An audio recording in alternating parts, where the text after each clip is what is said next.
You want to know, what was the first question again now? Looking back, what would you tell a 30-year-old version of yourself? Well, I was raised on a farm. I spent a good portion of my life on the farm, and it's something I really loved and still do. The only thing more rewarding than the opportunity to live on the farm, work on the farm, is to raise a family on the farm and teach them the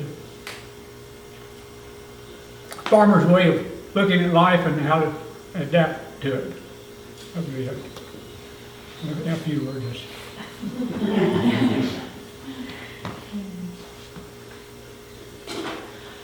All right, Gretchen Lynn, you're up.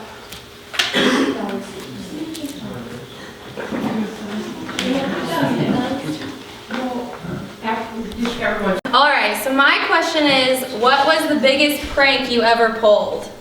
There's a list, I know. Well, I guess I'd have to say that for rolling a big roll of hay down the street of Eminence one night.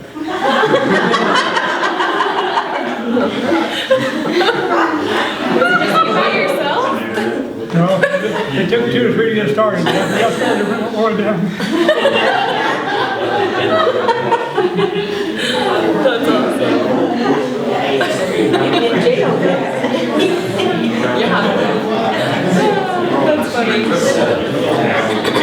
Yeah. That's funny. Alright.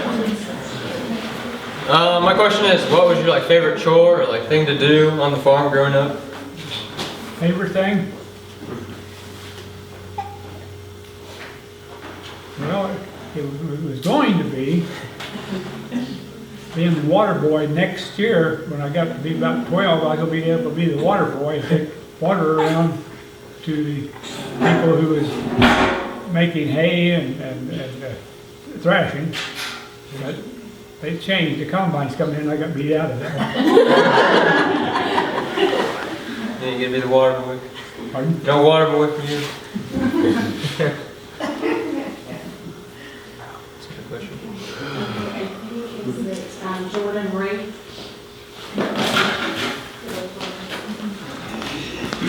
Okay. What year would you want to relive because it was so much fun? Well, this is not quite fair to the farm aspect of things. Of course, I spent a big share of my life on the farm, but the 1 year that I look back on, and so many memories, is the year I spent in the service and in Germany. It brought me out a whole lot more than by not being on the farm. I mean, I still love the farm, and I love to give back, but the one thing I did not do that whole time, I never made the first phone call home, and my folks never called me. But Mother wrote a letter every day and sent it. It was 30 days getting there. It was fresh to me. She'd probably have sailed with her by the end of that time. Well, that goes with Ryan. Go ahead and ask yours, and then right after Ryan and Elena, we'll follow through with the service. All right, what was it like serving in the war? What was it like serving in the war? Okay, I need to remind or let you know that the time I was in, we had won the war, and we were at several thousand of us in Germany, but the war has ended, and we lived with the Germans and associated with them like you and I do. The people wasn't fighting us. It was the ones that above them was made them fight, and they didn't. It wasn't that they wanted to. So they were just like us, and we treated them like human beings, and they treated us like that too. I had one of my best friends in life I met in the service. He was a little older than I was. He was a tour guide on one of the tours, and he lived in Germany, and just a streetcar from out in front of my barracks to his house. I could go. It would take me 30 minutes. So on weekends, he invited me to come over, and he and his wife treated me like I was part of their family. And so I really enjoyed that part of it, so that we wasn't actually fighting, so it made a different outlook toward the people in Germany too, if I'd been fighting instead of working with them and just enjoying life with them. And then, Dad, what year was that? I went in 56, I went in 54 and got out in 56. I went to Purdue 1 year, and then in the service 2 years, and came back, I went back to Purdue for 1 semester. I decided definitely I wanted to farm, but I took a semester of ag courses, and then come home and went to farming. Okay, you kind of just answered how long, but where exactly were you in service?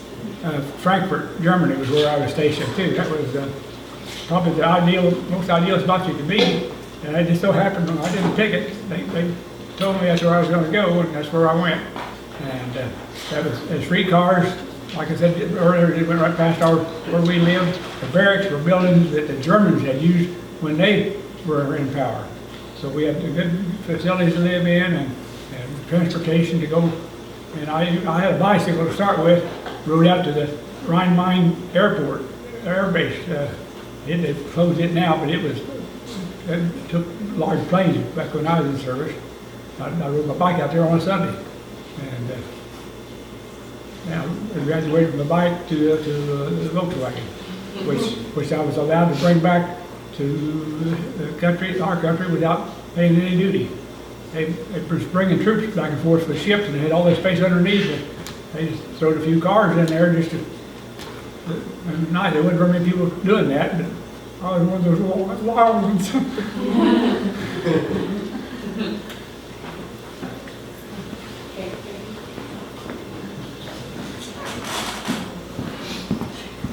Okay, I'm sure everybody, or a lot of people have heard this story, but I've always wondered, how did you and Grandma Carolyn meet? I've never heard that story. Oh, sure. We were fortunate that the Christian churches sponsored a house at Purdue right across the street from the campus next to the armory was this house that they had bought, and they had a couple, man and his wife, were in charge of that, and it was open all the time, and it had a Coke machine, and we went right by and just back and forth to our classes. And if you had an early class and a later class, so instead of having to walk back, while you could stop in there and play a game of ping pong or have a Coke or visit with some of your friends. And then on Sunday morning, we always got together and had like Sunday school lesson. And after we were there for about an hour or so, and we loaded up and went to either the Federated Church in West Lafayette or the Christian Church over in Lafayette. And it so happened the AGR guys, they went to AA, and the ones the other boys went to the same church. And but that's where I met Carolyn. She was junior. Oh, yes, she's a senior. She was a senior when I went back. And another roommate of mine had his license to referee basketball games, but he didn't have an automobile. So he called me into taking him out to referee some basketball games, and we were so happy. There was room in the back seat for 2 little girls. And so that's where we started. We were taking him to do his basketball games, and he made $5 or $10, enough for us all to go and have a Coke piece.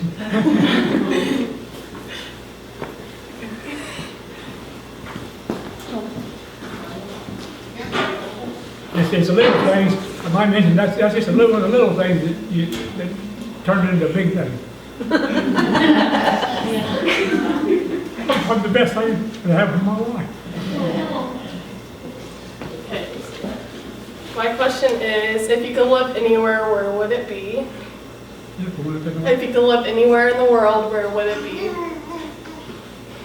Well, I've been very happy with the life I've had. I don't know, I've seen a lot of places I enjoyed visiting, but I don't know that I'd want to live there. So that's a farmer in my blood that I still like to see the corn and soybeans grow.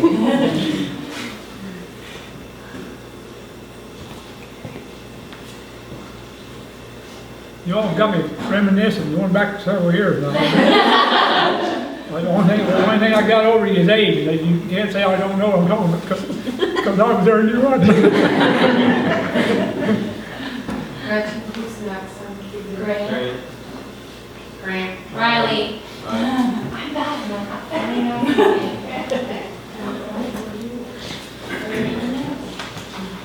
As young people, what would your advice be that we could carry with us for the rest of our lives? What you can do what? That we could carry with us for the rest of our lives? Hey, that's a good one. That's a good one. Well, I'd say treat other people the way you'd like to be treated. That makes a difference who your friends are. Is who your friends are. Makes a big difference how you met with them, and work with them, and talk with them.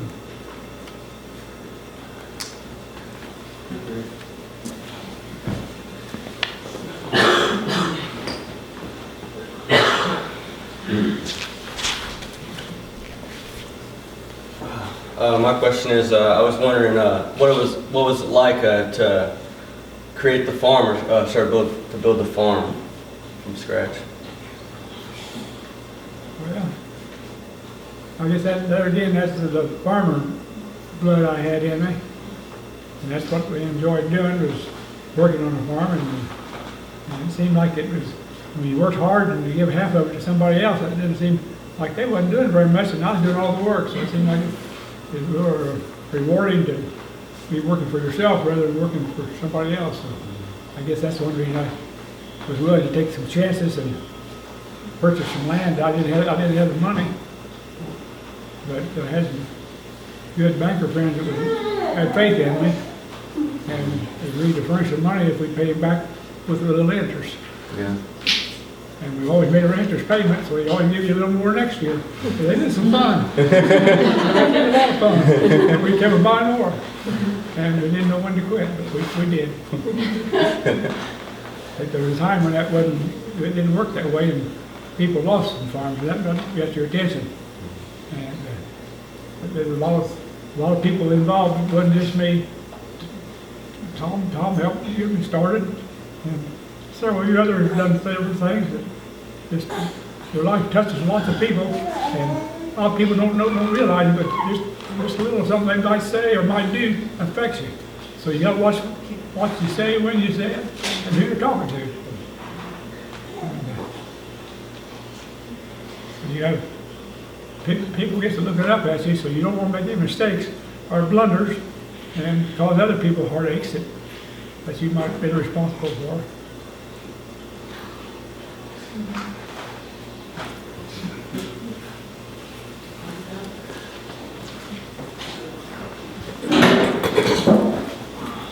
What's your favorite memory of all of your kids when they were young? I think that's the last part of it. What's your favorite memory of all of your kids when they were young? When they were young, my kids when they were young. Did you all hear what she said? She was wondering what the impression of my kids had on me. Well, I was an only child in our family for 14 years. And then the Lord brought me a sister. And I didn't get to enjoy life with her for about 3 years, and I was off to the Army.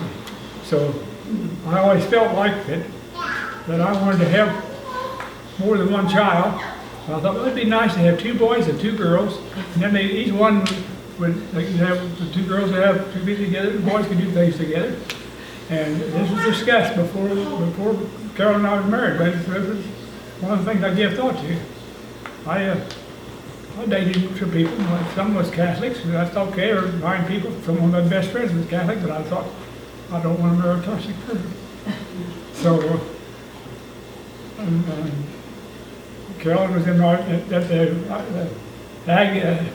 house I talked about earlier. That's where I met her. And she was already going to the same Christian church like I was. So that's how that started. But I missed spending much time with Mary Ann. I tried to send her some little things once in a while, little things about her. But we were, 14 years apart at that age, well, it's a long way. I don't want to really embarrass her, but I got to change her diaper a few times. I was a babysitter and there was nobody else to do it.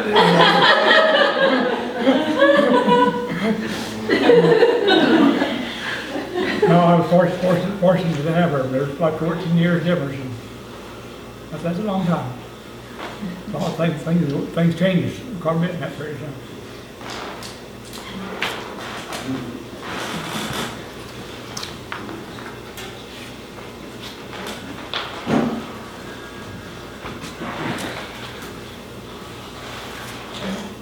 What was harvest like when you were a kid? Harvest life. Yeah. Well, that was, being a farmer, that was always a rewarding time of year, harvest. You always wanted to be able to have as good a crops as that. You always meeting with your neighbors after harvest and said, what did your corn make? What did your beans make? And you felt bad if yours wasn't as good or better than theirs. So you always worked hard to have good yields, not only just because you had more dollars, but because you had good bragging rights. You were picking corn by hand when Yeah. you were a kid. He Yeah. wanted to know what it was like. Well, Harvest I'll was back like. on up. When I was young, my dad had what they call a box bed wagon with steel wheels on it. It's not too wide, but it's fairly deep.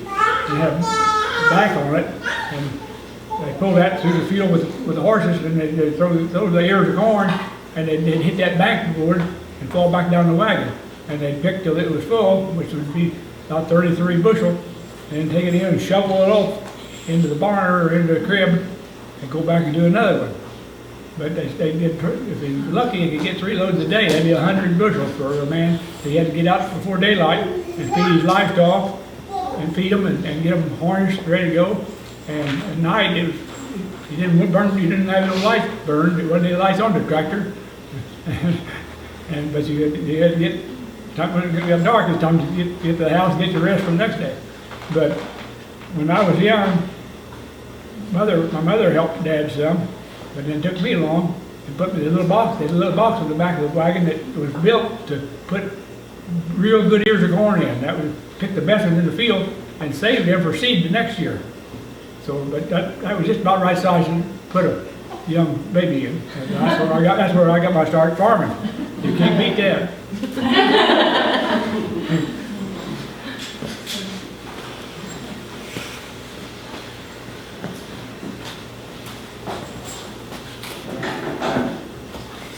What was your favorite memory at Purdue?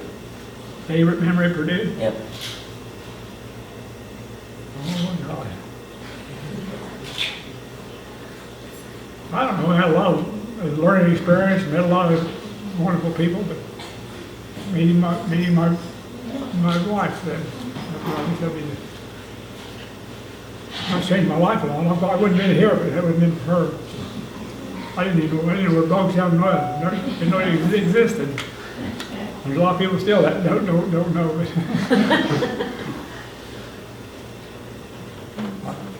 That answer your question? Yeah.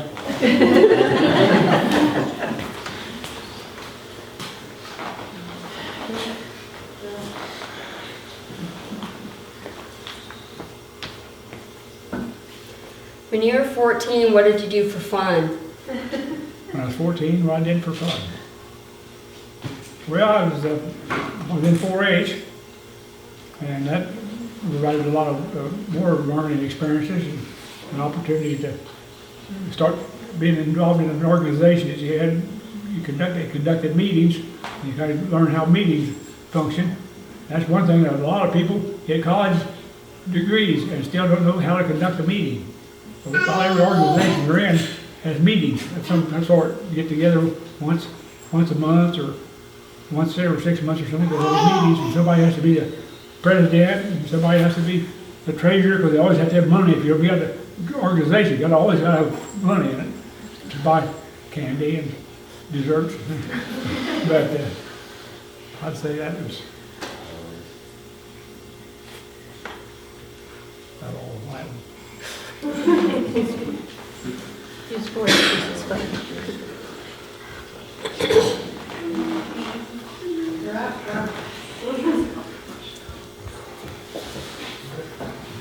When and where did you get baptized? What did what? When and where did you get baptized? Oh, when did I get baptized? Okay, in our church, we took, every year it took so many teenagers to camp. Can't remember, it's over on the west side, close to Illinois line. I can't remember the name of it now, but that's, a group of us went over there to the church camp. And we decided, some from our church decided we wanted to be members of the church, but we decided that we didn't want to do it away from home, where all the people were strangers, and wanted to do it back home in our home church, in front of our families and our friends. And so that's why we waited. And we didn't talk about it very much, but when one of us got up, 3 or 4 more got up at the same time, we all went forward. And we hadn't really talked about what each was going to do, but we all went at that point in time. How old were you? I don't remember for sure, but I think about 12 or probably about 12 years old. They didn't have a baptistry. Where were you baptized? At Monrovia, they had a baptistry went there, and then some of the kids went to the creek. The creek was nearby, but you always had to kind of take the time when the water wasn't too high or too low.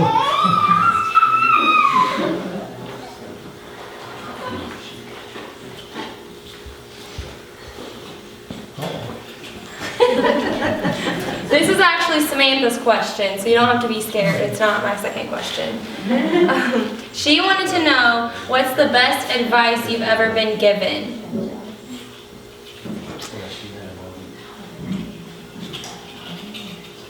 Well, I've had a lot of good advice. I don't know if I can really answer that or not.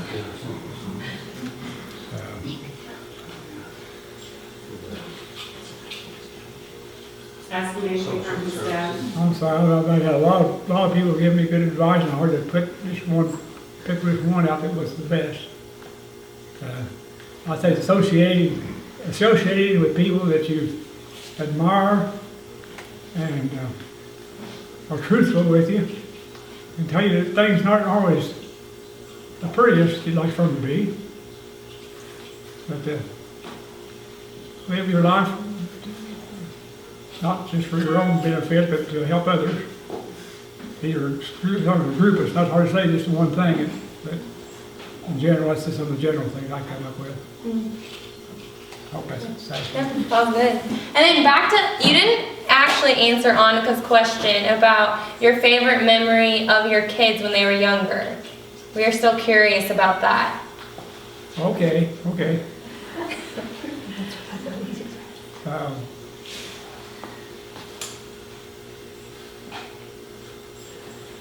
I don't know which one to see.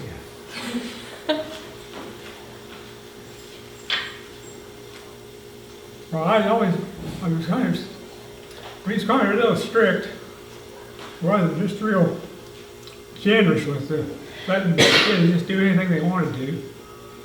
But we said no a few times. And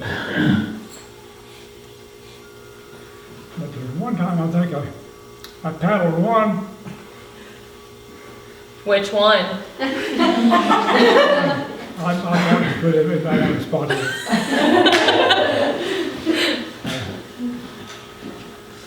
I can try to remember just how it went, but the two of them got little paddlings. They wasn't real harsh paddlings, but with the one let the other one cut their hair.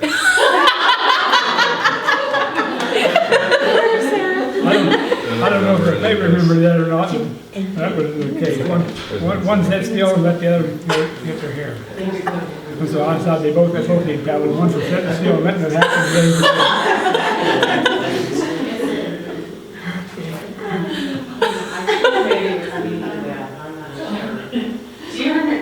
remember? I think it was Tom and I. Do you remember who it was? I kind of do. We wanted, was it? Yeah, or was it, who was it? You did, wasn't it? That's why I was just thinking. I remember you having a really bad, I think it was that Cali. I always had a bad haircut. I always had a bad haircut.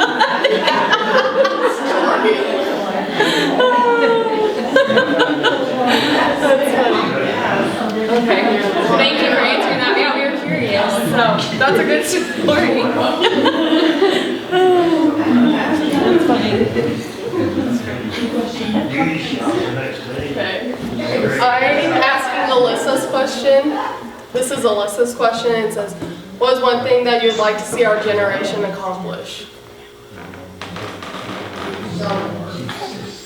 See our generation.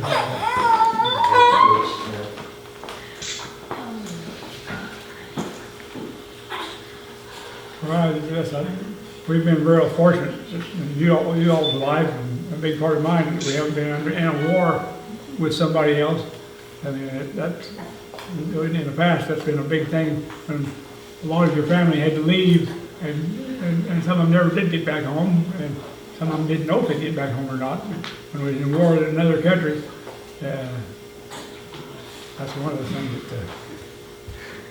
that we're fortunate right now. It's not, there's wars going on, but it's not affecting our life very much at this point, like it is when they get letters in the mail, so you report 30 days from now you're off to head back to. I mean, we're not having that. That's a heartening thing for families and people for that to happen, but which I've seen that happen in the past, but right now it's not that people pretty much volunteer to go, and that's not so bad if they volunteer to go rather than get drafted. I'll quit her that.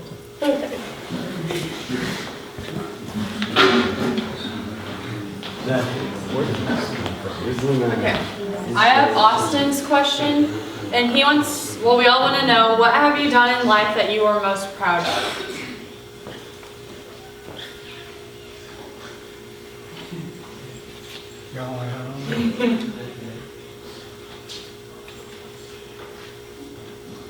Well, it's probably a selfish thing. The thing I would say that impressed me at the time, and now then it don't amount to anything.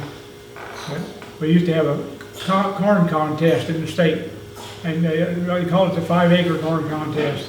And you harvested your corn and seen what it made, and you turned this in to Purdue each year, and they picked the winner of the state and all that. And we fortunate we had good land and good seed and good weather and done things about right, and got second place one year. I wasn't satisfied with that, so we went back a little harder and won the next year. And 160 some bushels to the acre. Well, now then, anybody didn't have that kind of yield this year, doing something wrong. But a lot of people had over 200 this year. And the winners had going up.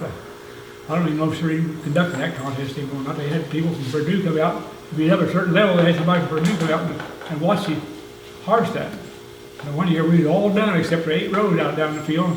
It took them forever to get out there, and them rows standing there waiting. And they finally came and tested it, and it won that year. So that was fun. It was just part of work and fun to kind of combine it. Yeah.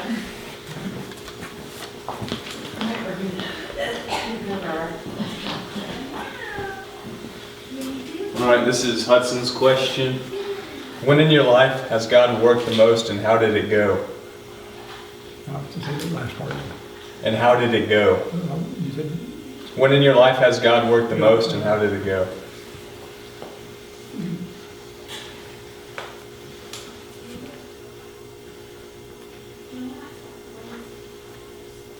well, I'd say the spouses that I've had. Oops.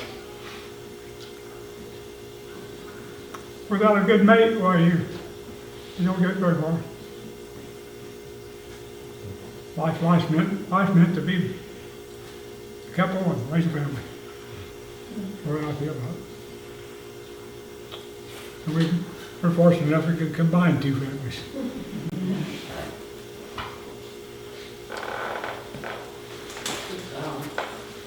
I think that's good. Is there anything that we've covered that you'd like to talk about that no one asked?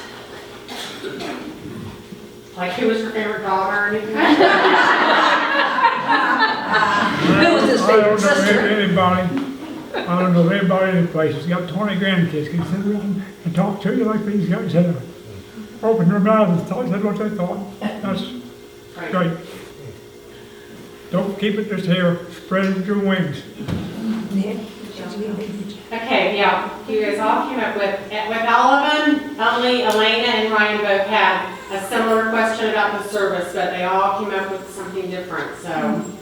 I thought that was pretty awesome, that they all came up with a different question, Yes. so. When you said you were going to do that, I couldn't imagine what they would want to know. But thanks Well, there for- were thanks for some that listening. I declined, but I'm not going to tell you what they were.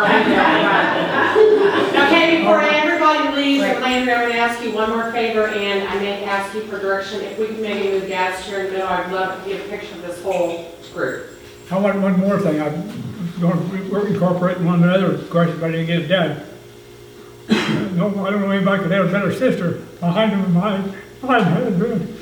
So I felt like I got cheated not growing up with her, but she's made up for it since she's growing up. That's my daughter.